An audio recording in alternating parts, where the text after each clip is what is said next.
প্রত্যেকটা পরীক্ষায় তিনি পাশ করেছেন। আমরা যে খাতনা করি, এই যে ছোট্টবেলায় 5 থেকে 6 বছর বয়স, 7 বছর বয়সের মধ্যে যে খাতনাগুলোটা খাতনা করা হয়, এই খাতনার রসম, এই খাতনার সূচনা করেছেন আল্লাহ পাক কোন ব্যক্তিকে দিয়ে? বলেন কোন ব্যক্তিকে দিয়ে? ইব্রাহিম আলাইহিস সালামকে দিয়ে করা হয়েছে। আমার নবীর খাতনা হয়নি। আমার নবীর খাতনা হয়নি কেন? তিনি মার পেট থেকে খাতনা হয়ে দুনিয়াতে এসেছেন। জোরে বলি সুবহানাল্লাহ। এরকম শিশু এখনো আছে না? আমারই আপন ছোট ভাই, আমার মা যখন তার ভূমিষ্ঠ হলো, তো আম্মা খুব খুশি, বলতেছে এ তো একদম রেডি হয়ে আসছে দুনিয়া। আমি আর বুঝি নাই কথা, আমার বেশ ছোট, রেডি হয়ে আসছে, আমি শুধু এতটুকু আমার মনে হয়। অর্থাৎ খাতনা করার প্রয়োজন হয় না এমন শিশু দুনিয়াতে আছে না? বিশ্বের সেরা মানুষ মুহাম্মদ সাল্লাল্লাহু আলাইহি ওয়াসাল্লাম তিনি খাতনা হয়ে দুনিয়াতে এসেছেন। কিন্তু সবার খাতনা হবে না। এখন এই খাতনা করতে হবে, এটার সূচনা যাকে আল্লাহ পাক তাকে যাকে দিয়ে করেছেন, তিনি কোন নবী বলেন? বলেন কোন নবী? এবং তার খাতনা হয়েছে, আমাদের খাতনা হয়েছে 5 থেকে 6 বছরে, আর তার খাতনা হয়েছে হলো 80 বছর বয়সে। কোন বছরে বলেন? 80 বছরে। বুড়া যখন তিনি, তখন বলা হলো ইব্রাহিম তোমার একটা কাজ বাদ আছে। বুখারীর বর্ণনা আছে, বলা হলো তোমার এই খাতনা করতে হবে। তিনি বললেন আল্লাহ তুমি তো বলছো, আমি তো অবশ্যই রাজি আছি, আমি খাতনা করব, কিন্তু আমার খাতনা করবে কে? কি কথা কি বুঝতেছেন আপনারা? খাতনা যারা করে দেয় ওদেরকে কি বলে রাখে? হাজাম। এটা আবার কি? হাজাম কিছু কিছু এলাকায় বলে গোটকা, কিছু কিছু এলাকায় বলে খলিফা, ওস্তাদ, ওস্তাদ বলে। এক একটা এলাকায় এক একটা শব্দ আছে। অর্থাৎ সার্জারি করা হয়, এখন ডাক্তাররাও করে, এখন ডাক্তাররা এটা করেন, ডাক্তারদের নিয়ে করাই এটা উত্তম। মেডিকেল সায়েন্সকে অবশ্যই আমাদের প্রাধান্য দেওয়া উচিত। তারা পড়াশোনা করেন, তারা স্টাডি করেন। ইঞ্জিনিয়ার বিল্ডিং বানানো আর আমার আপনার ইঞ্জিনিয়ারিং দিয়ে বিল্ডিং বানানো কি তফাৎ আছে না? বলেন তো। 5 বছর 6 বছর যখন আমাদের ছিল, তখন খাতনা করে দিয়েছে কোনো হাজাম, ডাক্তার অথবা কেউ। আচ্ছা দেখে বলা হলো, আল্লাহ বলেন ইব্রাহিম এই বুড়া বয়সে তোমার লুঙ্গিটা খুলবে কে? বলো তোমার এই কাম সারতে হবে। বলেন নিজের কাম কি নিজে করা যায়? কঠিন ব্যাপার। কিন্তু আমার মাঝখানে আমার পেটে ছোট্ট একটা ফোড়া হয়েছে। এই ফোড়াটা ধীরে ধীরে বড় এরিয়া ধারণ করে। আমি একটু হলেও উপলব্ধি করতে পেরেছি যে নিজের জিনিসকে নিজে অপারেশন করাটা কত জটিল কাজ। চিন্তা করেন, একটা স্পর্শকাতর জায়গা, 80 বছর বয়স হয়ে গেছে, বলা হলো ইব্রাহিম তোমার খাতনা তোমাকেই করতে হবে। বিশাল ব্যাপার, 80 বছর বয়স। আল্লাহ বলেন ইব্রাহিম আমি তোমাকে ইন্নী জাইলুকা লিন-নাসি ইমামা, আমি তোমাকে মানব মণ্ডলীর ইমাম করে পাঠাইছি, আমি তোমাকে জাতির পিতা করে পাঠাইছি। এটা তোমার মধ্যে যদি বাদ পড়ে যায়, জাতির মধ্যে বাদ পড়ে যাবে। এই কাজটা আমি তোমাকে দিয়ে উদ্ধার করতে চাই, তোমাকে দিয়ে এটা শুরু করতে চাই, তুমি খাতনা করে ফেলো। বললেন কি? একটা আড়ালে চলে গেলেন, জঙ্গলের মধ্যে চলে গেলেন। বয়স্ক মানুষ, জঙ্গলে যাওয়ার পরে কাঠ কাটার যে যন্ত্র দেখবেন, আগের কাঠ মিস্ত্রিগুলো, এখন তো মেশিনে মেশিনে কাজ করে। আগের যারা কাঠ মিস্ত্রি কাঠের কাজ করতেন ওই সমস্ত মিস্ত্রিগুলো ওটাকে এই এলাকায় অস্ত্র কি যেন বলে জানি না, 22লা বলে, কি বলে 22 বলে, এই জাতীয় তিনি অস্ত্র হাতের মধ্যে নিলেন, নিয়ে আড়ালে চলে গেলেন। নিজের খাতনা সুন্দর করে সুচারু রূপে সুন্দর করে খাতনা সম্পূর্ণ করলেন। কারণ এখানে সুচারুর দরকার আছে না নাই? বলে একটু কম বেশি হলে পরে কি সমস্যা কিনা? বলে বাঁচার সম্ভাবনা নাই, ব্লিডিং হয়ে মারাও যেতে পারে। তাহলে জাতির পিতা হওয়ার জন্য একজন ডাক্তারও দরকার। কি বিশাল বড় একটা অপারেশন তিনি করেছেন, নিজের অপারেশন তিনি নিজেই সম্পন্ন করেছেন। ওই যে খাতনা শুরু হয়েছে, কিয়ামত পর্যন্ত এই সুন্নাতটা কোন নবীর সুন্নাত? বলেন কার সুন্নাত? সেই নবীর মাধ্যমে কুরবানিও শুরু হয়েছে। ঈদ উল ফিতরের সম্পর্ক হলো রোজার সাথে, রোজার পরপর ঈদ উল ফিতর। আর কুরবানির সাথে সম্পর্ক হলো হজের। কিসের সাথে বলেন তো? হজ। হজের মৌসুমে কি আসে? কুরবানি আসে। আর রোজার মৌসুমে কি আসে? ইফতার, কি বলে, ঈদ উল ফিতর আসে। ঈদ উল ফিতর শেষ করেছি, ঈদ উল আজহাও আমরা শেষ করেছি। আল্লাহ তুমি সকল ঈদের ভিতরে আমাদের প্রকৃত ঈদ, আমাদের প্রকৃত যে আনন্দ, আল্লাহর সন্তুষ্টি যেন আমরা হাসিল করতে পারি, সেই তৌফিক আল্লাহ দান করো। জোরে বলি আল্লাহুম্মা আমিন। আমরা লাভ চাই না লস চাই? জোরে কম। লাভ চাই না লস চাই? কিসের লাভ? বলেন, দুনিয়ার লাভ না আখিরাতের লাভ? ভালো করে বলবেন। দুনিয়ার দরকার নেই, বিয়ে শাদী করবেন না, আসতে পারে। কি বাচ্চা কাচ্চার দরকার নেই, ব্যবসা বাণিজ্যের দরকার নেই? এখন বলেন, দুনিয়ার লাভ দরকার না আখিরাতের লাভ দরকার? হ্যাঁ, দুইটাই লাগবে। সুন্দর জবাব দিয়েছেন, বলেন আলহামদুলিল্লাহ। দুইটাই তাহলে লাগবে। আচ্ছা, আমার কথা কি বিরক্ত হচ্ছেন আপনারা? একটু মনোযোগ দিয়ে কথাগুলো শুনতে। দুটাই লাগবে আমাদের, আমার আপনার জন্য। আল্লাহ রাব্বুল আলামিন দোয়া শিখে দিয়েছেন, দুটার জন্যই দোয়া করো। যারা পারেন ছোট মিলিয়ে আমার সঙ্গে সুন্দর করে বলুন, রব্বানা আতিনা ফিদ দুনিয়া হাসানাতাও ওয়া ফিল আখিরাতি হাসানাতাও ওয়া কিনা আযাবান নার ওয়াজআলনাল জান্নাতা মা'আল আবরার। জোরে বলুন আল্লাহু আকবার। আল্লাহ তাআলা তুমি আমাকে আগে দুনিয়ার হাসানা দান করো, আখিরাতের হাসানা দান করো, নেক সন্তান, সৌন্দর্য, নেক স্ত্রী, সৌন্দর্য, এগুলো লাভ। আর যদি বজ্জাত মার্কা যদি বউ হয়, লাভ না লস? বলেন বলেন বলেন। বদ সন্তান যদি হয় আমার আপনার জন্য কি হয়ে যায় বলেন? লস হয়ে যায়। নেক সন্তান যেন হয়, নেক স্ত্রী যেন হয়, সেজন্য আল্লাহ রাব্বুল আলামিন সেই দোয়া শিখিয়ে দিয়েছেন। যারা পারেন ঠোঁট মিলিয়ে বলুন, রব্বানা হাব লানা মিন আজওয়াজিনা ওয়া যুররিয়াতিনা কুররাতা আ'য়ুনিন ওয়াজআলনা লিল মুত্তাকিনা ইমামা। জোরে বলুন আল্লাহু আকবার। নেক সন্তান। দেখেন, আজকে মাহফিলের আয়োজন করেছে একটা পরিবার। বদ সন্তান যদি হতো, বাপ মার কথা মনে রাখতো না। নেক সন্তান নাই তো বাপ মার কথা মনে রাখে, আর নামাজ শেষে দোয়া করে। সবে আমার সঙ্গে ঠোঁট মিলিয়ে বলুন, রব্বিরহামহুমা কামা রব্বায়ানি সগীরা। সবাই বলুন, রব্বিরহামহুমা কামা রব্বায়ানি সগীরা। আমার বন্ধুগণ, নেক আমল হলো লাভ, বদ আমল হলো লস।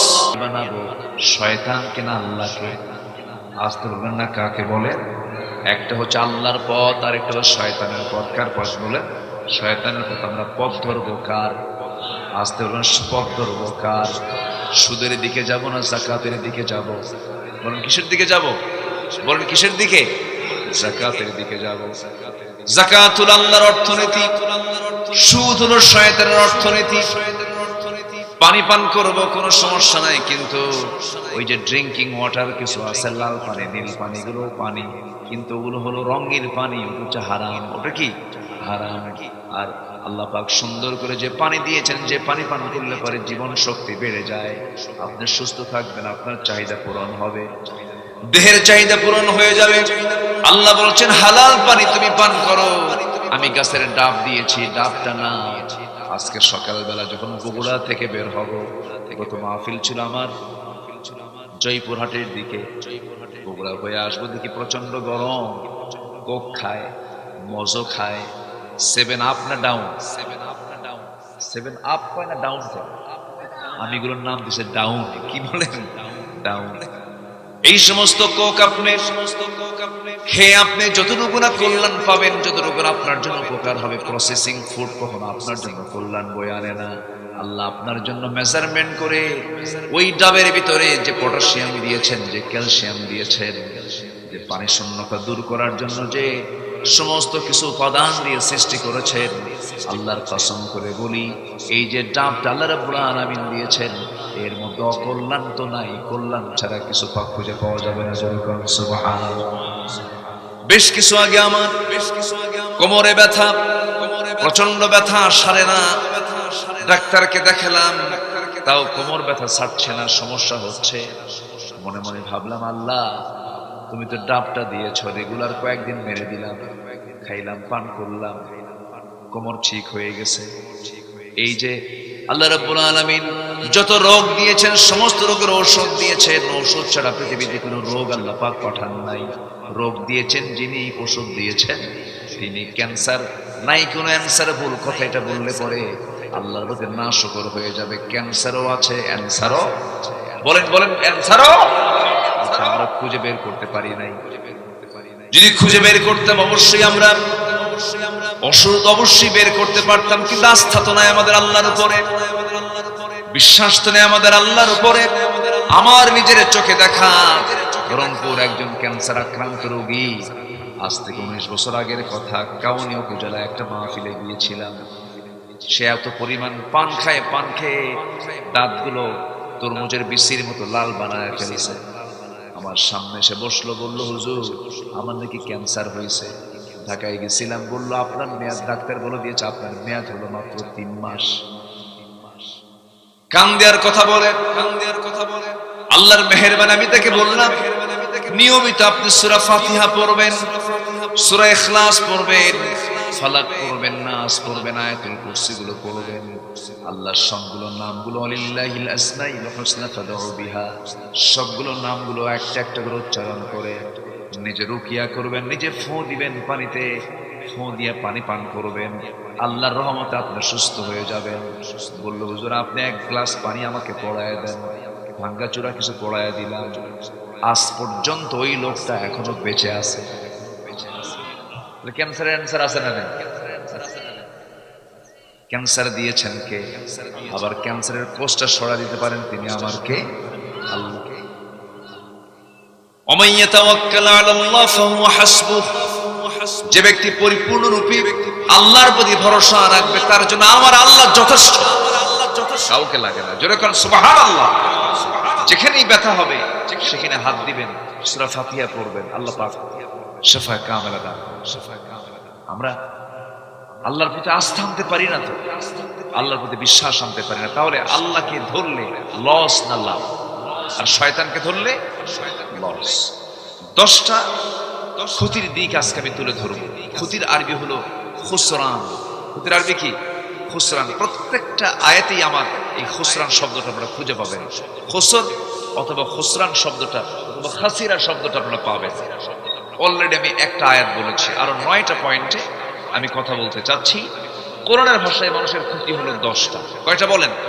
10টা। 1 নম্বর ক্ষতি হলো যারা আল্লাহকে বন্ধু না বানায়, বন্ধু বানিয়েছে কাকে? শয়তানকে। যাকাতকে না পছন্দ করে সুদকে পছন্দ করেছে। নিজের যোগ্যতার পরিচয় না দিয়ে ঘুষ নিয়ে চাকরি নেওয়াকে পছন্দ করেছে। নিজের সততাকে বিক্রি করে ঘুষের টাকা খায়া বিচারের রায় অন্যদিকে দিয়ে দিয়েছে।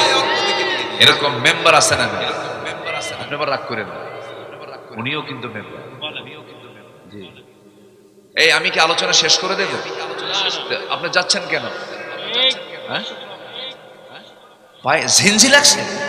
এটা কি ঝিনঝি বলে? আচ্ছা, মানে সেন্সলেস হয়ে আছে পা। বসেন, আমরা খুব বেশি সময় নেব তা না, আমি অল্প সময়ের মধ্যে ছেড়ে দেবো। এই 10টা পয়েন্ট শেষ হবে, আমার আলোচনা শেষ হবে। জোরে বলি ইনশাআল্লাহ। আমরা লস চাই না লাভ চাই? লাভ চাই। আল্লাহ পাক বলছেন বান্দা সফলতা যদি পেতে চাও তোমার জান এবং মাল আমাকে দাও, আমি তোমাকে লাভ দিয়ে দেব, জান্নাত দিয়ে দেব। জোরে কোন সুবহানাল্লাহ। তাহলে আমরা কি জান মাল চাই না আমার আল্লাহকে চাই? জান মাল দিতে হবে কার পথে? আসতে বলবেন না, কার পথে? আল্লাহর পথে জান দিতে হবে। জান না দেওয়ার মানসিকতা না থাকলে আপনি আল্লাহকে পাবেন না। আবার জান দিতে চাইলে যে আপনি জান দিতে পারবেন তাও না। আশ্চর্য হবেন একটু মনোযোগ দিয়ে জানেন কথাগুলো, এরপরও বলছি। একজন সাহাবী 250 বেশি যুদ্ধ করেছেন জীবনে, 250 বেশি, 250টিরও বেশি যুদ্ধে তিনি অংশগ্রহণ করেছেন, সেনাপতির দায়িত্ব পালন করেছেন। এতগুলো যুদ্ধ তিনি পরিচালনা করেছেন এবং প্রত্যেকটা যুদ্ধে তিনি বিজয়ী হয়েছেন। এতগুলো যুদ্ধ তিনি করার পরেও তার মৃত্যু হয়েছে বিছানায়।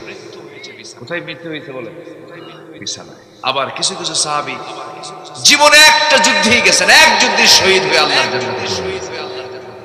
তাহলে জান দিতে চাইলে কি জান দেওয়া যায়? ওই সাহাবী এতগুলো যুদ্ধ করার পর তিনি বিছানায় কাতরাচ্ছেন। তিনি হচ্ছেন খালিদ বিন ওয়ালিদ রাদিয়াল্লাহু তাআলা। এই সাহাবী চোখের পানি ফেলে ফেলে কাঁদতেছিলেন, বিছানায় কাতরাচ্ছিলেন আর মনে মনে বলছিলেন, আল্লাহ তুমি তো আমাকে জান্নাত দিতে চেয়েছো, জান দিলে পরে, মাল দিলে পরে। মাল তো দিলাম কিন্তু জান তো তোমার পথে আমি দিতে পারলাম না। কাফেররা আমাদের দেহ থেকে এক ফোঁটা রক্ত ঝরাতে পারে নাই, কাফেররা আমাকে আক্রমণ করতে পারে নাই, আমি তো শহীদ হতে পারলাম না। নিজেকে অত্যন্ত অযোগ্য মনে করছিলেন, অপূর্ণ মনে করছিলেন, নিজেকে ব্যর্থ মনে করছিলেন। ইতিমধ্যে তাকে দেখার জন্য অর্ধ দুনিয়ার শাসনকর্তা ওমর ফারুক রাদিয়াল্লাহু তাআলা তাকে দেখার জন্য আসছেন। অন্তিম শয্যায় তিনি শায়িত। তার চোখের পানি দেখে সাইয়েদনা ওমর ফারুক বলছেন, আমার প্রিয় ভাই খালিদ, তোমার চোখে পানি কেন? কি হয়েছে তোমার? তিনি বলছেন, আমিরুল মুমিনিন, আমার পোড়া কপাল, শহীদ হতে পারলাম না। আল্লাহর পথে আমি জিহাদ করে শহীদ হতে চাওয়ার জন্য 250 বেশি যুদ্ধ করলাম, শহীদ হতে পারলাম না। আজকে কুকুর শ্রীগালের মতো বিছানায় কাতরাচ্ছি, আমি মারা যাচ্ছে স্বাভাবিক মৃত্যু, আমি শহীদ হতে পারলাম না। আফসোস করছে, নিজেকে ধিক্কার দিচ্ছিলেন। ওমর ফারুক বলছেন, ভাই খালিদ বিন ওয়ালিদ, তুমি আমার প্রতি রাগ করেছো নাকি? না, রাগ করবো কেন? খালিদ বিন ওয়ালিদ যে যুদ্ধে যান সেই যুদ্ধে বিজয় হয়ে যায়। মুসলমানদের মধ্যে একটা বিশ্বাস সৃষ্টি হয়ে গেছে, খালিদ যেখানে বিজয় সেখানে এই জাতীয় শিরকের চিন্তা যখন মাথায় চলে আসলো, কারণ আল্লাহ আছেন যেখানে বিজয় সেখানে এটাই বিশ্বাস করা উচিত ছিল। কিন্তু মুসলমানদের মধ্যে একটা বিশ্বাস সৃষ্টি হয়েছে, খালিদ যে যুদ্ধে যাবে সেই যুদ্ধে মুসলমানদের বিজয় হবে। সেনাপতির পদ তার থেকে ছিনায় নিয়ে সাধারণ সৈনিক বানায় দিয়েছিলেন। মৃত্যুর সময় তাকে দেখতে গিয়ে ওমর ফারুক কাঁদতে কাঁদতে অস্থির হয়ে বলছে, ভাই খালিদ, আল্লাহর কসম করে বলি তোমার প্রতি হিংসা নিয়া জেলা সিনে আমি তোমাকে পদোন্নতি থেকে তোমাকে আমি সাধারণ পোস্টে দেই নাই। পদোন্নতি না দিয়ে আমি তোমাকে সাধারণ সৈনিক বানিয়ে দিয়েছি হিংসার কারণে নয়, শিরকের যেন চিন্তা চেতনা বান্দার ভিতরে থেকে মুছে যায়, এই জন্য তোমাকে সৈনিক বানিয়ে দিয়েছিলাম। আজকে তোমার কাছে মাফ চাইতে এসে দেখি তুমি চোখের পানি ফেলে ফেলে কাঁদো। তুমি কি আমার প্রতি রাগ করেছো নাকি? না। কি হয়েছে বলো? আজকে আমি বিছানায় কাতরাচ্ছি, শহীদ হতে পারছি না, এই জন্য কাঁদতেছি। ওমর ফারুক বললেন, আমার প্রিয় ভাই খালিদ বিন ওয়ালিদ, চিন্তা করো কেন? তুমি কি সেই হাদিসটা ভুলে গেছো নাকি? রাসূল বলেছেন, যদি কারো ভিতরে শহীদের তামান্না থাকে, জিহাদের তামান্না থাকে, তার মৃত্যু যদি বিছানা হয়ে থাকে, ওয়াইম্মা তাআলা ফিরাশিহি, আল্লাহ রাব্বুল আলামিন তাকে শহীদের দরজা বিছানায় মূল্য দিয়ে দেন। সুবহানাল্লাহ, আল্লাহু আকবার বলেন। তাহলে জান দেওয়া কি এত সহজ? জান দিতে চাইলেই কি জান দেওয়া যাবে? আরেকজন সাহাবীর কথা মনে হয়ে গেল, অনেক কষ্ট করে ঈমান এনেছিলেন তিনি, দুনিয়াকে বিক্রি করেছিলেন। ওমাইয়াশরি নাফসাহু ইবতিগা মারদাতিল্লাহ, আল্লাহর সন্তুষ্টির জন্য তিনি দুনিয়াকে বিক্রি করেছিলেন, আখিরাতকে কিনে নিয়েছিলেন। আর এই দুনিয়াতে এমন লোক আছে যারা আখিরাত বিক্রি করে দুনিয়া নেয়। আছে না? আছে না? আমরা বেচে দেব কি দুনিয়া না আখিরাত? দুনিয়া বেচবো, আখিরাত বিক্রি করা যাবে না। এমন একজন সাহাবীর কথা মনে পড়ল আমার, কালেমা পড়েছেন, বাড়িটা হলো তার মক্কা এবং মদিনার ঠিক মাঝখান বরাবর তার বাড়ি। দিন গ্রহণ করলেন। আপন চাচা তাকে দেখে ফেলে বলল, কলিজার টুকরা ভাতিজা, শুনলাম নাকি তুমি নাকি কালেমা পড়েছো। সন্তান সঙ্গে সঙ্গে ভাতিজা বলে, চাচা শুনবেন কেন? এ তো মহা সত্যের কথা, এটাকে আড়াল করার কোনো সুযোগ নাই। আমি দিন গ্রহণ করেছি, কালিমা পড়ে নিয়েছি। এবার চাচা বলতেছে, ভাতিজা তুমি কি জানো এই দিন গ্রহণ করার ফলাফল কি হতে পারে? কি হতে পারে চাচা? সমস্ত সম্পদগুলো আমি তোমার কাছ থেকে জোর জুলুম করে নিয়ে নেব, জোর করে নিয়ে নেব। এবার তিনি বলছেন, চাচা জোর করে নেবার দরকার নাই, আমি আপনাকে আপোষে দিয়ে দিলাম, সম্পদ দিয়ে দিলাম, কিন্তু আমি ঈমান দিতে পারবো না। জোরে কারণ সুবহানাল্লাহ। চাচার মেজাজ আরো খারাপ হয়ে গেল। সব সম্পদ জোর করে নেওয়ার পরে এবার করলো কি, জামা কলারটা ধরে টান মারলো, জামাটা ছিঁড়ে গেল, জামাটাও খুলে নিল, পরনের লুঙ্গির গিটায় হাত দিয়ে লুঙ্গিটাও খুলে নিয়ে উলঙ্গ করে ঘর থেকে বের করে ঘাট ধাক্কা দিয়ে বের করে দিয়েছে।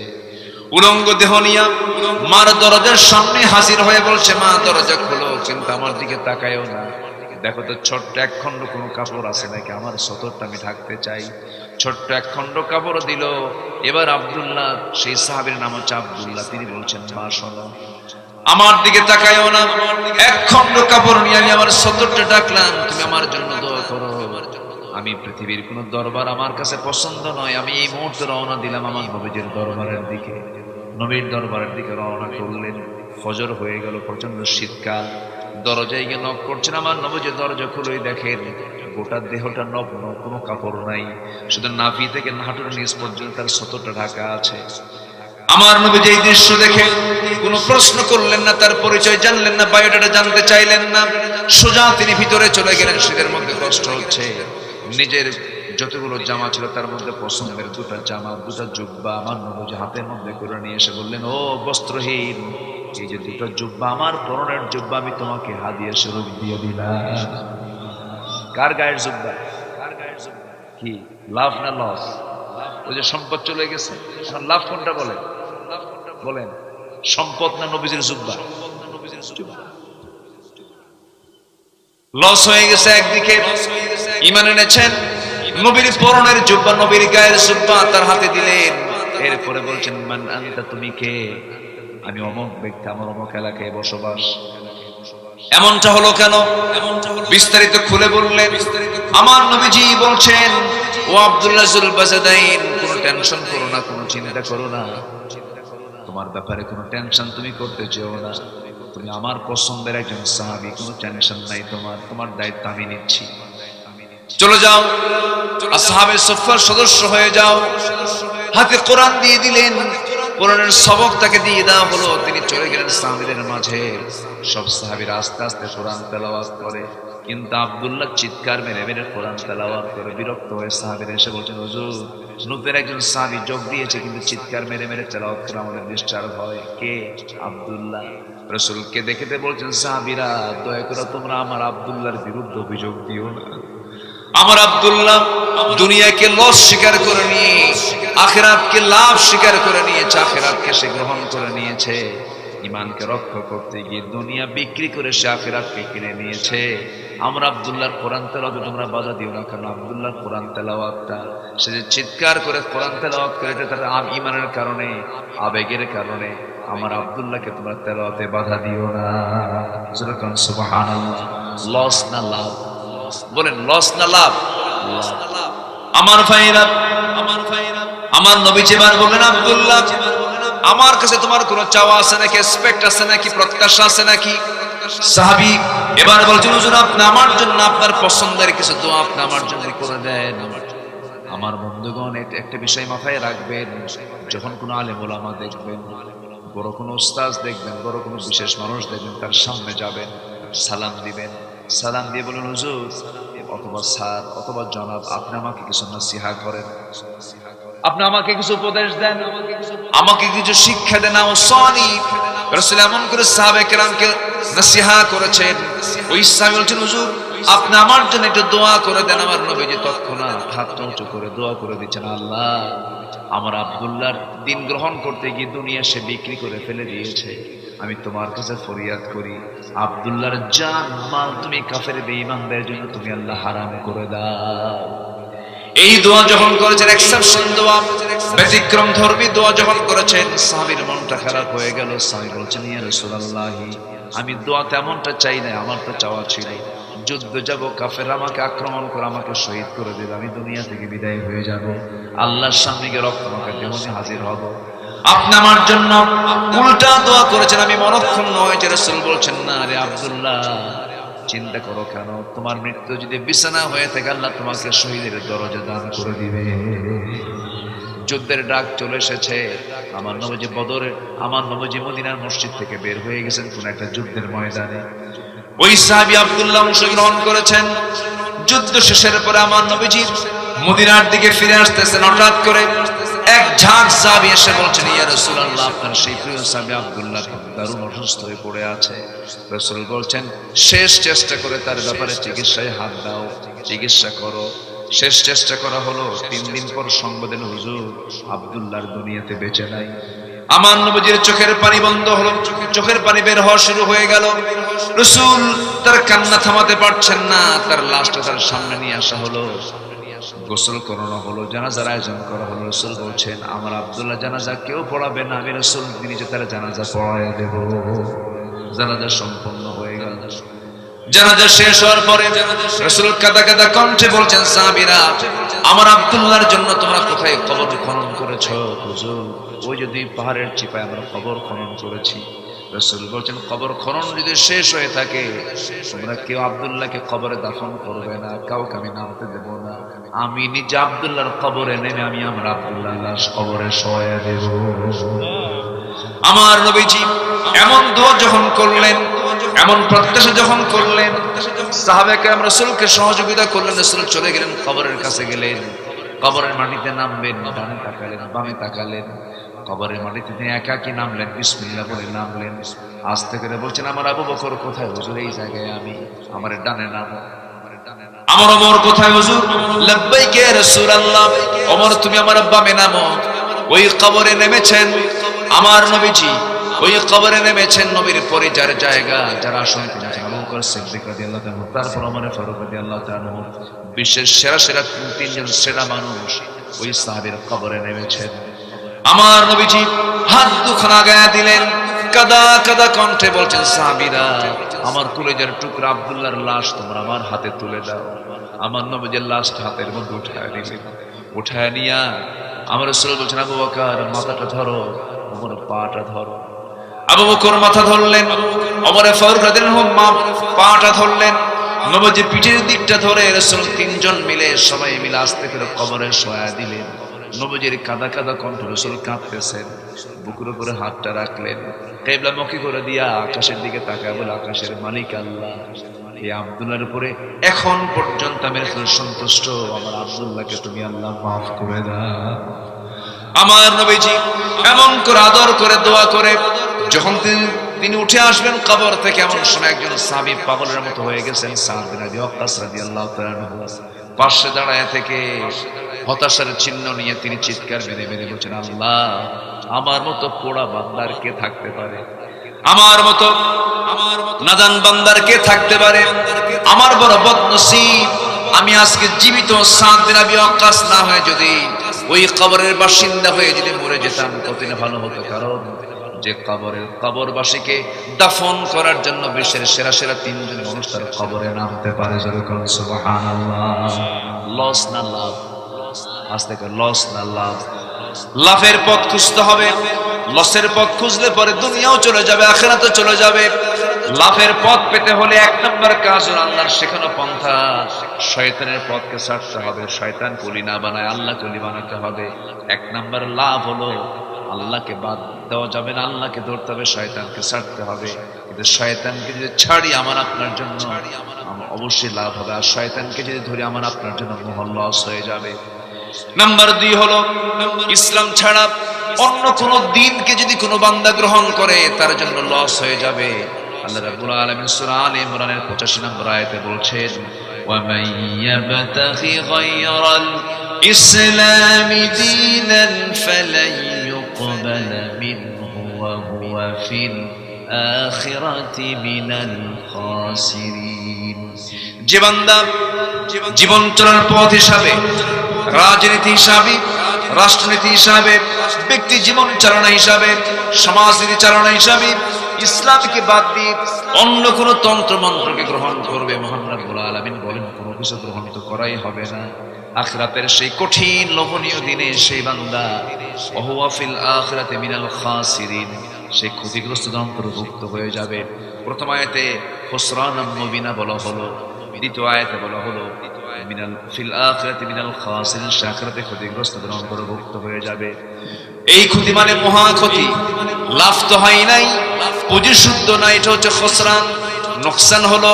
লাভ করতে গিয়ে লাভটা হয় নাই, কিন্তু পুঁজিটা আছে, এটাকে নোকসান বলা হয়। আল্লাহ পাক এখানে নোকসান বলেছেন না খুসরান বলেছেন।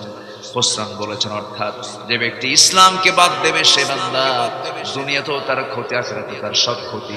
লাভ তো নাই, পুঁজি শুদ্ধ তার গায়েব হয়ে যাবে।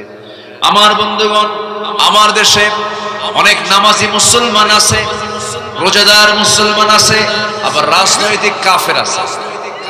রাজনৈতিক কি কাফের, রাজনীতি করতে গিয়ে সে কাফের, কিন্তু নামাজ পড়তে গিয়ে সে মুসলমান। নামাজ মুসলমান, রোজা মুসলমান, হজ মুসলমান, দান সদকা মুসলমান, রাজনীতি কি? রাজনীতি কি বলেন? এরকম লোক তো আমার দেশে নাই। আস্তে আস্তে কয় আছে না নাই? যারা মুখ থেকে স্পষ্ট ভাষায় যে দলের নেতারা বলেন আমরা শরিয়ার কোন বিধান আমরা রাষ্ট্রীয় পর্যায়ে আনতে চাই না, আমরা শরিয়াকে বিশ্বাস করি না, বলেন ওর ঈমান আছে না গেছে? ওই দল করা হালাল না হারাম? আরো জোরে কোন ওই দল করা হালাল না হারাম? আমরা ইসলামকে মানতে চাই ব্যক্তিগত জীবনে, শুধু ব্যক্তিগত জীবনে না, সব জীবনে। সব জীবনে আমাদের ইসলামকে মানতে হবে। দল করে যেতে হবে আল্লাহর দল, পথ মানতে হবে আল্লাহর পথ। আল্লাহর দলের নাম হচ্ছে ইসলাম। আল্লাহর দলের নাম কি বলেন? আরো জোরে, আরো জোরে বলেন। শুধুমাত্র এই কথাগুলো বলার কারণে এই 16 বছরে ফেরেশতা চরিত্রে মানুষ বেড়েছে, তিলে তিলে জেলখানায় রেখে, কাউকে ফাঁসিতে নিয়ে, কাউকে চিকিৎসার নামে পয়জনিং করে শহীদ করে দেওয়া হয়েছে। আসতে বলেন কেন জানেন না আপনারা? ঠিক কিনা? শহীদ করে দেওয়া। শুধুমাত্র এই কনসেপ্টটাকে তারা গ্রহণ করেছেন যে না, ইসলাম শুধু ব্যক্তিগত জীবনে নয়, রাজনৈতিক জীবনে ইসলাম থাকতে হবে। যার রাজনৈতিক জীবনে ইসলাম নাই সে ব্যক্তি কাফের। কি কথা কি বুঝতেছেন আপনারা? সে ব্যক্তি কাফের। কিন্তু তারা যে ফাঁদ পেতেছিল সেই ফাঁদ, তারা কিছু ভাইকে শহীদ করে দুনিয়া থেকে বিদায় করলে সেই ফাঁদে এখন তারাই পড়েছে। আমার কথা কি বুঝতেছেন? আজ থেকে 10-12 বছর আগে এই উদাহরণটা আমি দিয়েছি। ওই এক বেচারি খুন করে ফেলছে একজন। খুন করার পরে ভাবলো আমার তো ফাঁসি ছাড়া কোনো গতি নেই, সাক্ষীও আছে, কি করা যায়? চৌকস খুব কুশলী এক উকিলকে সে ধরল। উকিলকে ধরে বলল, ভাই আমি তো মার্ডার করে ফেলছি, সাক্ষী আছে, অস্ত্র চিহ্ন, একটা ড্রেস, এক কাপড়ের বেশি 2 কাপড় কখনো পরা যাবে না, এবং কাপড় কোনো ক্রমেই পরিষ্কার থাকা যাবে না, দুর্গন্ধ থাকতে হবে, কারোর সঙ্গে কোনো কথা বলা যাবে না। যে কথাটাই কেউ প্রশ্ন করবে, যে প্রশ্নই করবে, শুধু একটা শব্দ দিয়ে উত্তর দিবা, ভ্যা। উত্তর কি? ভ্যা। বাস এই শব্দ দিয়ে তোমার সব কথা, এই এক শব্দের ছাড়া আর কোন শব্দ তোমার মুখ থেকে বের করা যাবে না যতদিন পর্যন্ত রায় না হয়েছে।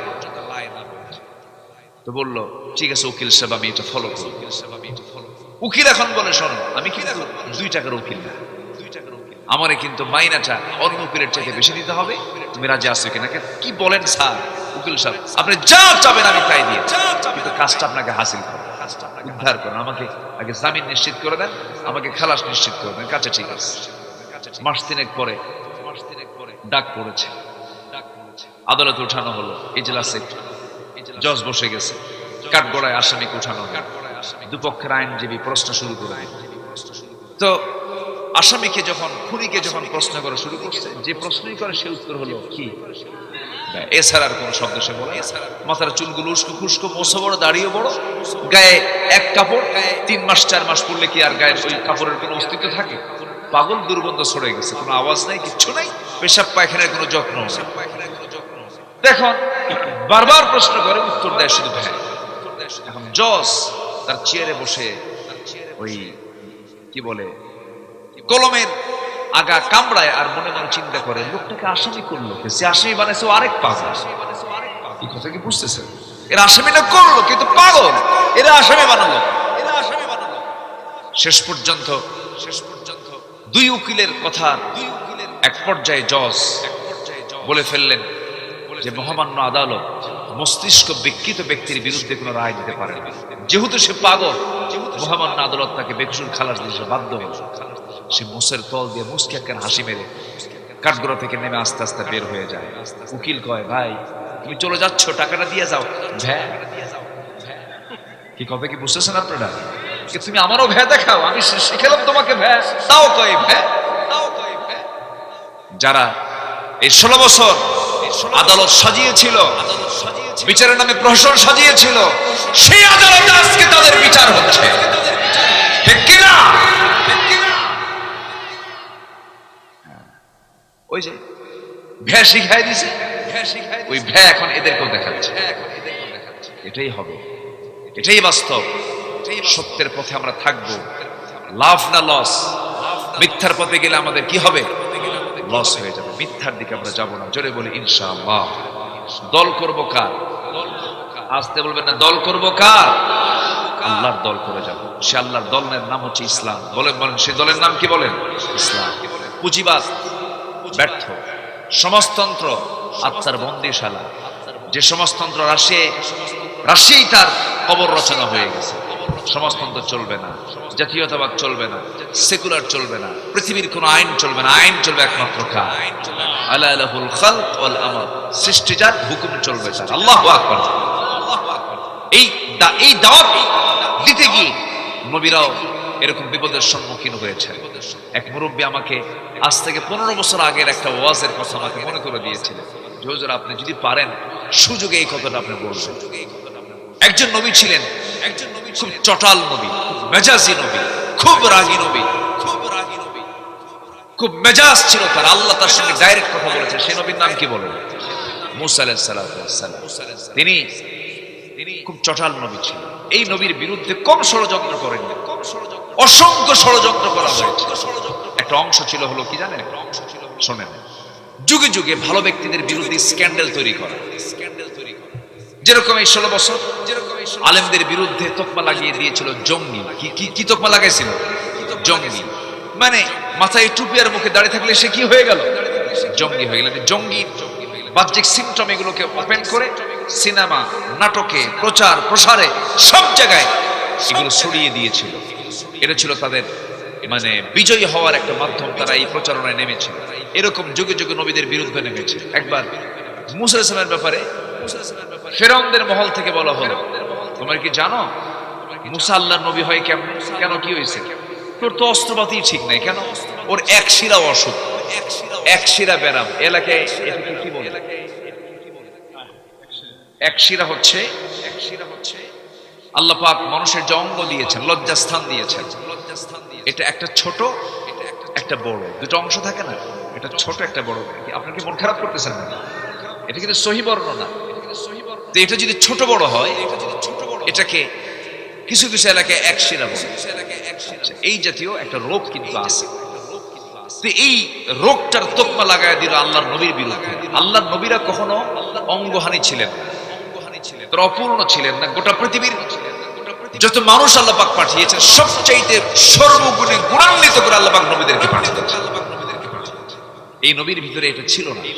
যখন তার বিরুদ্ধে এই কথা বলা হলো, উনি তো রাগী মানুষ, খেপে গেলেন, প্রচন্ড রেগে গেলেন। রেগে গিয়ে বললেন, আল্লাহ, যেই জিনিসটা আমার মধ্যে নাই, আমার যে রোগটা নাই, সেই রোগ মিডিয়ার মধ্য দিয়ে আপডেট নিউজ করে গোটা দেশ আমার বিরুদ্ধে প্রপাগান্ডা চালালো ফেরাউন। আল্লাহ, তুমি এটার ব্যবস্থা তাড়াতাড়ি করো, আমি কিন্তু সহ্য করতে পারতেছি না। আল্লাহ বলেন, চিন্তা করো না, তোমার লুঙ্গি খুলে ওদেরকে দেখায় দিল, যাও। সুবহানাল্লাহ বলবেন না? যেরকম সুবহানাল্লাহ। তিনি গোসল করতে নেমেছেন। কোন একদিন কোন একটা কারণে, ওজারাতের কারণে তার বিকল্প কোনো কাপড় ছিল না। তিনি করলেন কি, লুঙ্গিটা খুলে, আর কোনো বিকল্প কাপড় নাই, উনি একটা পাথরের উপরে লুঙ্গিটা রাখলেন। পাথরের উপরে রেখে তিনি গোসল করার জন্য পানিতে নামলেন। গোসল শেষ, আবার ওই লুঙ্গিটাই তিনি আবার পরলেন। লুঙ্গির কাছে আসা মাত্র আল্লাহ পাক পাথরকে অর্ডার করেন, পাথর লুঙ্গি নিয়ে দৌড়। লুঙ্গি কি কর? একদম সহি বর্ণনা এটা। লুঙ্গি নিয়ে দৌড় মারতেছে পাথর। পাথরের কি কোনো জীবন আছে? আমরা জানি জীবন নাই, কিন্তু জীবন কে দিয়েছেন? আমরা মাটির তৈরি, আমাদের জীবনকে দিয়েছেন। এই মাটি থেকে আল্লাহ পাক আমাকে আপনাকে বানাইছেন। ইন্না খালাকনাহু মিন তুরাবিন সুম্মা মিন নুতফাতিন, আমি তোমাদেরকে মাটি থেকে সৃষ্টি, খালাকাল ইনসানা মিন সালসালিন কাল ফাখর, শুষ্ক মাটি দিয়ে সৃষ্টি করেছেন। মাটি থেকে সৃষ্টি, জীবনকে দিয়েছেন। ওই পাথরকে আল্লাহ রাব্বুল আলামিন অর্ডার করলেন, পাথর লুঙ্গিনে দৌড় মার। দৌড় মেরেছে পাথর লুঙ্গি নিয়া। পিছন থেকে মুসা আলাইহিস সালাতু ওয়াস সালাম তিনি উলঙ্গ, আল্লাহ পাক তার জেহেন থেকে এটা ভুলাইয়া দিয়েছেন। তিনি উলঙ্গ অবস্থায় হাতের মধ্যে লাঠি নিয়ে তিনি পাথরের পিছনে পিছনে দৌড় মারছেন। পাথর থাম, পাথর থাম, লুঙ্গি পড়া দরকার। পাথর থামে না, পাথর শুনবে মুসার কথা না আল্লাহর কথা। ওটাও তো মাখলুক, সব তো আল্লাহর সৃষ্টি। সমস্ত সৃষ্টিগুলো হুকুম মানে কার? মানুষ হুকুম মানে কার?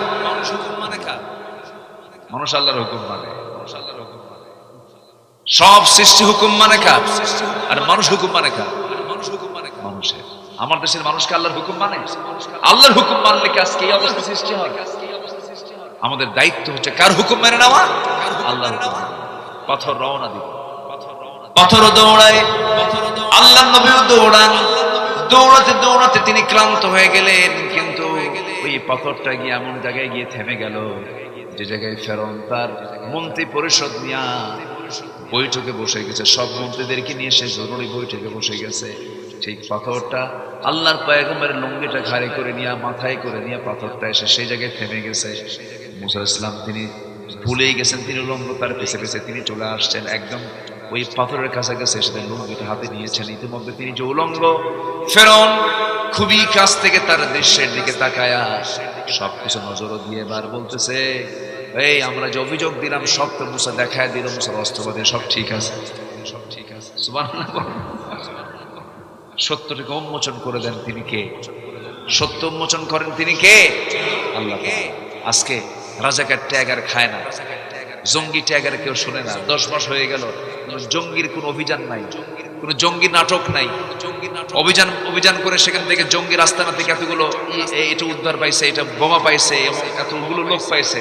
এগুলো নাটক কি আমরা 10 বছর দেখতেছি? আমরা 10 মাস দেখতেছি নাই কেন? এই জঙ্গি নাটকের যিনি নাট্যকার, তিনি এখন দিল্লিতে বসে আছেন। এই জন্য নাটক না নাই, সব দেখা শেষ করেছি। আগামীতে আমরা ইসলামের দেশ আমরা দেখতে চাই। জোরে বলি ইনশাআল্লাহ। কোরআন দিয়ে রাষ্ট্র চলুক, সবাইকে চান? ইসলাম দিয়ে রাষ্ট্র চলুক, সবাইকে চান? নামাজের সরকার আসুক, সবাইকে চান? চান কারা কারা? হাত উঁচু করে দেখেন মুসলমান। কেউ তো স্লোগান দেন না।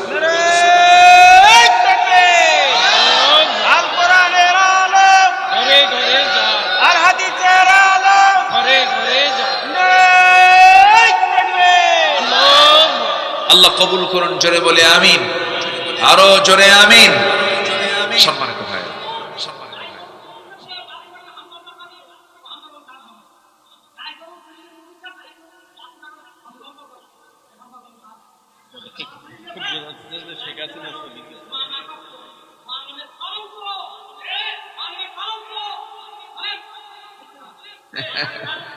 ভালো সাতক্ষীরা তো, সাতক্ষীরা তো স্পষ্টবাদী সবাই। বলি আলহামদুলিল্লাহ। বসেন, ধন্যবাদ আপনাকে। চেয়ারে বসে বসে বসে আবেগ তাড়িত হয়ে কথা বলেছেন, খুব ভালো, আলহামদুলিল্লাহ। আমি কি শেষ করে দেব? আমি কি আলোচনা চালাবো? কারো কোনো আপত্তি নাই তো? জোরে বলি ইনশাআল্লাহ। ফজর নামাজ না পড়লেও চলবে। আমার দেশের মানুষ বেশি নামাজ পড়ে না, বেশি বিড়ি খায়। ভালো, বিসমিল্লাহ কয়ে খাবে। আমি তো এতক্ষণ ধরে কথা ধরি নাই, এখন কিছু কথা বলি, বলার দরকার। বলেন তো, বিড়ি বেশি খাওয়া দরকার না নামাজ বেশি পড়া দরকার? বিড়ি খাওয়ার দরকার আছে? উত্তর ফাইন দিয়েছে। বলেন, বিড়ি বেশি খাওয়া ভালো না নামাজ বেশি পড়া ভালো? বিড়ি কম খাওয়া ভালো নাকি? কম খাওয়া ভালো, খাওয়াই যাবে। আমার না খুব ভয় লাগে, জানেন? আমার দেশের মানুষটা ইমানটা এত দ্রুত বিক্রি করে দেয়। এটা বিড়ির প্যাকেট দিলে ইমান বিক্রি হয়ে যায়। খুব ভয় লাগে, ভয় পাই আমি। যদি এমনটা হতো, আমার দেশের 80% মুসলমান নামাজি, আগামী সরকার আমি নিশ্চিত করে বলতে পারতাম হয়তো কোরআনের সরকার। ঠিক কিনা বলেন? এই জায়গায় আমার কাছে একটু ভয় লাগে। এই জাতি না ইতিহাস ভুলে যায়, এই জাতি পোল্ট্রি মারে, জানেন? হঠাৎ করে উল্টে যায়, হঠাৎ করে বাঁকা হয়ে বসে। আল্লাহ তুমি গোটা দেশকে, প্রত্যেকটা জেলাকে সাতক্ষীরার মতো বানায় দাও। জোরে বলি আমি। তাহলে এই দেশকে ওজন করার জন্য যে বাটখারা যে জেলা, সে জেলার নাম কি বলে? সাতক্ষীরা। সাতক্ষীরা একটা ওজন করার মতো একটা জেলা। যে জেলার মানুষ ইসলামকে চায়, যে জেলার মানুষ আলেমদের নেতৃত্ব চায়, যে জেলার মানুষ ইসলামের নেতৃত্ব চায়। আল্লাহু আকবার। আল্লাহ তুমি প্রত্যেক জেলাকে এমন বানায় দাও। জোরে বলি আমিন। জানেন আমার দেশের মানুষ কি না পারে? মরা লাশ ফ্রিজে রেখেছে মহিলা, সেই ফ্রিজ থেকে লাশ বের করে ধর্ষণ করে। 3 বছরের শিশু ধর্ষিতা হয়, কবর থেকে লাশ তুলে মৃত লাশের সঙ্গে জেনা করা। একটা মানুষকে মেরে 49 টুকরা করা হয়। একটা মানুষকে মেরে তাকে টুকরো টুকরো করে গোশত হাড় থেকে আলাদা করে গোশতগুলোকে ফ্ল্যাশ করে কবরের মধ্যে দিয়ে এটাকে অস্তিত্বহীন করা হয়। তাও একটা দেশের সংসদ সদস্যের লাশ। জানেন না আপনারা? এই খুলনা ডিভিশনের ঘটনা, ঝিনাইদহ কালীগঞ্জের এক এমপি ছিল, কালীগঞ্জের এক এমপি ছিল, তাকে কলকাতায় নিয়ে এরকম করে নির্মম ভাবে, মানুষ তো নির্মম পাশবিক কায়দায় মেরে ফেলা, এটা মানবতার কাজ নয়। ঠিক কিনা বলেন? মানুষ এত এত অধপতন হয়েছে, মানবতা কোন দয়া মায়া নেই। এই দেশে কিন্তু অপরাধগুলো সংঘটিত হচ্ছে। অতএব এই দেশকে সুন্দর করে সাজানোর জন্য একমাত্র ইসলামী নেতৃত্বের বিকল্প কোনো পথ আর নাই। আমরা ইসলামী নেতৃত্ব দেখতে চাই। জোরে বলি ইনশাআল্লাহ, আর জোরে বলি ইনশাআল্লাহ। যে দলে চাঁদাবাজি আছে সেই দলে আমাদের থাকার দরকার নাই। যে দলে মদ আছে, বোতল আছে, নারী আছে, যে নেতা তোমার হাতে নারী তুলে দেয়, মদ তুলে দেয়, ওই নেতৃত্বের মুখে আমরা জুতা মারি। ওইদিকে যাব না, আমরা ওইদিকে যাব না, লস হয়ে যাবে। আমরা ইসলাম যেখানে থাকবে সেখানে নেতৃত্ব আমরা মানবো। জোরে বলি ইনশাআল্লাহ। মুহাদ্দিস আব্দুল খালেকের মতো একজন ব্যক্তি, মুহাদ্দিস আব্দুল খালেক আপনাদের শুধু অহংকার নয়, গোটা জাতির অহংকার। আব্দুল খালেকের মতো যদি 300 ব্যক্তি যদি পার্লামেন্টের 300 চেয়ারে বসে যেত, দেশটা জান্নাতের টুকরা হবে। কিন্তু এতদিন ছিল, ওর মধ্যে একটা ছিল হলো ওই যে ফেটে যা। জানেন না আপনারা? ফেটে যাইছিল, ফেটেই গেছে, ফেটেই গেছে। চিন্তা করে কি পাওয়ার, কি অহমিকা, কি প্রাউড মাটির সঙ্গে আল্লাহ পাক মিশায়া দিয়েছেন। সে আল্লাহ আছেন না নাই? আমরা আল্লাহর প্রতি আস্থা আনবো। জুলুমকে আমরা নিজের জীবন অস্ত্র বানাবো। আমরা জুলুমের হাত প্রশস্ত করবো না, রহমতের হাত প্রশস্ত করবো। রহমতের হাত, দয়ার হাত প্রশস্ত করে দেবো। জুলুম করবো না। আল্লাহর কসম করে বলি, যে বান্দার মধ্যে জুলুম নাই, সে বান্দার প্রতি আল্লাহর অবারিত রহমত বর্ষিত হবে। যেরকম সুবহানাল্লাহ। আমরা জুলুমের পথে যাব না, আমরা দয়ার পথে যাব। জোরে বলি ইনশাআল্লাহ। ইরহাম তুরহাম, দয়া করবেন, আল্লাহ দয়া আপনার প্রতি করবেন। আল্লাহ নিজে বান্দাকে ওয়াদা করেছে। আরো 10টা, আরো 7টা, আরো 8টা পয়েন্ট রয়ে গেছে, কিন্তু এদিকে 12টা বেজে গেছে। কি করবো? আলোচনা চলুক, চলুক। হুজুর মরুক, হুজুরও বাসুক। আজকে সবচেয়ে গরম, প্রচন্ড টুডে। আজকে যে টেম্পারেচার, ওরে বাবা, অনেক গরম, অনেক গরম। বগুড়া থেকে প্রায় 9-10 ঘন্টা লেগেছে আমার। মাঝে মাঝে থামি, প্রচন্ড গরম। গাড়িতে একটু ঠান্ডা থাকে, যে এসি টেসি চলে, এটাও আরেক জ্বালা। আমাদের গলা ব্যথা করে। আবহাওয়া তো আসলে ন্যাচারাল যে আবহাওয়া, ন্যাচারাল যে বাতাস আর মানুষের তৈরি করা বাতাস, তফাৎ আছে না নাই বলেন? আছে। সমস্যা হয়, অসুবিধা হয়। এই প্রচন্ড গরমে আপনারা যে বসে আছেন কেমনে, আমি তো চিন্তা করতেছি। আমার এখানে একটু ফ্যান চলতেছে, একটু কথা বলতেছি, কিন্তু আপনারা তো ফ্যান ছাড়া এই গরমের ভিতরে আপনারা একদম মানে কষ্ট করে, অনেকে দেখতেছি একটু গেঞ্জি টেঞ্জি খুলেও বসছেন, কিন্তু অনেকের বসার ভাব দেখে মনে হচ্ছে যে ফজর পর্যন্ত চলবে। আলহামদুলিল্লাহ। অনেক রাতেও বসে আছেন, এটা আল্লাহর মেহেরবানি, বলি আলহামদুলিল্লাহ। নাম্বার 3, ক্ষতিগ্রস্ত কারা হবে?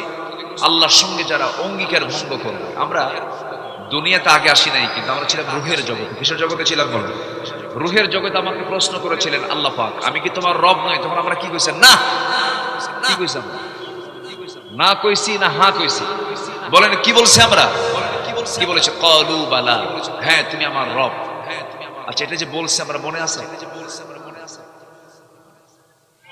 মনে নাই? ভালো করে রাখুন, মনে আছে? মনে আছে, কিন্তু বলছি কিনা বলেন? কোরআন শুধু সত্য না মহাসত্য? বলেন বলেন বলেন। সেই মহাসত্য কোরআন বলছে, হ্যাঁ আমি বলে এসেছি তুমি আমার রব। তাহলে এই ওয়াদা আমি করেছি কার সাথে? কার সাথে করছি? আমি আল্লাহর সাথে। সেই আল্লাহ আমার রব, দুনিয়াতে যদি আমি এটা বাস্তবায়ন না করি, তাহলে অঙ্গীকার রক্ষা হলো না ভঙ্গ হলো? ভঙ্গ হলো। আল্লাহ বলছেন এমনটা আচরণ করবে যারা আল্লাযীনা ইয়ানকুদুনা আহদাল্লাহি মিন বা'দি মিসাকিহি ওয়া ইয়াকতাউনা মা আমারাল্লাহু বিহি আন ইউসাল ওয়া ইউফসিদুনা ফিল আরদি উলাইকা হুমুল খাসিরুন। জোরে বলুন আল্লাহু আকবার। আল্লাহর সঙ্গে যারা ওয়াদা ভঙ্গ করবে তারা ক্ষতিগ্রস্ত হয়ে যাবে। নাম্বার 4, আল্লাহর সঙ্গে সাক্ষাৎ করাকে যারা অস্বীকার করবে তারা ক্ষতিগ্রস্ত হয়ে যাবে। নাম্বার 5 হলো সরল পথ থেকে বিচ্যুত হওয়ায় পার্থিব জীবনে যাদের প্রচেষ্টা ব্যর্থ হয়েছে তারাও ক্ষতিগ্রস্ত হয়ে যাবে। কুল হাল নুনাব্বিউকুম বিল আখসারিনা আ'মালা। নাম্বার 6 হলো আল্লাহর পথ থেকে বিচ্যুত হয়ে নিজের পরিবার বর্গকে যারা ক্ষতিগ্রস্ত করবে, এই সমস্ত বান্দাগুলোর দুনিয়াও যাবে, আখিরাতেও চলে যাবে। আমার বন্ধুগণ, নাম্বার 7 হলো ক্ষণকালীন পার্থিব জীবনে আল্লাহকে বলে থাকা, এই সমস্ত লোকগুলো ক্ষতিগ্রস্ত হয়ে যাবে। নাম্বার 8 হলো সত্যের পথে ঈমান না আনা, সৎকর্ম না করা লোকগুলো ক্ষতিগ্রস্ত হয়ে যাবে। ইন্নাল ইনসানা লাফি খুসরিন ইল্লাল্লাযীনা আমানু ওয়া আমিলুস সালিহাত ওয়া তাওয়াসাউ বিল হাক্কি ওয়া তাওয়াসাউ বিস সাবর। নাম্বার 9 হলো বাতিলের প্রতি বিশ্বাস স্থাপন এবং আল্লাহকে অস্বীকার করবে যারা, তারা ক্ষতিগ্রস্ত হয়ে যাবে। নাম্বার 10 হলো পার্থিব জীবনের স্বার্থে ঈমানের পর কুফরকে যারা গ্রহণ করবে তারা ক্ষতিগ্রস্ত হয়ে যাবে। আল্লাহ তাআলা নিজেই বান্দাগুলোকে এগুলো সবকিছু ফাইন্ড আউট করে বলছেন, বান্দা লসের পথকে পরিহার করে তুমি লাভের পথকে ধরো, আমি আল্লাহ তোমার জন্য 8টা জান্নাত প্রস্তুত রেখেছি। জোরে বলুন সুবহানাল্লাহ। জান্নাত কয়টা? আরো জোরে বলেন। জাহান্নাম কয়টা? জাহান্নাম কয়টা? 7টা জাহান্নাম। কোন আমলে কোন জাহান্নাম, কোন বদ আমলে কোন জাহান্নাম রয়েছে, কোন নেক আমলে কোন জান্নাত রয়েছে, আল্লাহ পাক বিস্তারিত কোরআনে কারীমের মধ্যে বলে দিয়েছেন। তবে আমরা যদি আল্লাহর কাছে জান্নাতের প্রার্থনা করি, যখন প্রার্থনা করব আমরা চাইবো 8 নম্বর জান্নাত না 1 নম্বর জান্নাত? যদি বলেন কয় নম্বর জান্নাত চাবো আমরা? 1 নম্বর জান্নাত। 1 নম্বর জান্নাত কার জন্য? ইন্নাল্লাযীনা আমানু ওয়া আমিলুস সালিহাতি কানাত লাহুম জান্নাতুল ফিরদাউসি নুজুলা খালিদিনা ফিহা লা ইয়াবগুনা আনহা হিওয়ালা। জোরে বলুন আল্লাহু আকবার। 1 নম্বর জান্নাত পেতে হলে ঈমান ভালো করে আনতে হবে, নেক আমলগুলো ভালো করে করতে হবে। যে বান্দা একবারে জান্নাতুল ফিরদাউসে ঢুকবে কখনো বের হবে না, মন যা চাবে তাই পাবে, মনে যা আসবে সেটাই সঙ্গে সঙ্গে পেয়ে যাবে। জান্নাত এমন একটি জায়গার নাম যে জান্নাতে কোনো শোক থাকবে না, দুঃখ থাকবে না, অপ্রাপ্তি থাকবে না, এবং যৌবন কখনো হারাবে না, মানুষ কখনো বুড়া হবে না, ঘুম থাকবে না, পায়খানা থাকবে না। এমন একটা জান্নাত যেটা আমরা কখনো কল্পনা করি না, অকল্পনীয় একটা জান্নাত আল্লাহ পাক রেখে দিয়েছেন। জোরে বলুন সুবহানাল্লাহ। জান্নাতে আমরা সবাই ফিরে যেতে চাই। জোরে বলি ইনশাআল্লাহ। 5 ওয়াক্ত নামাজ পড়বেন কারা কারা? একটু হাত তুলে দেখান দেখি। জোরে বলি ইয়া আল্লাহ, আমাদেরকে 5 ওয়াক্ত সালাত আদায় করার তৌফিক তুমি আল্লাহ দিয়া দাও। জোরে বলি আমিন। আরো জোরে আমিন, আরো জোরে আমিন। যে যেখানে আছেন আমরা বসে পড়ি, আমরা আল্লাহর কাছে চাবো আল্লাহ যেন আমাদেরকে মাফ করে দেন। সবাই নামাজের মতো করে বসি, নামাজের মতো করে বসি। 11টা 59 মিনিট 55 সেকেন্ড চলছে।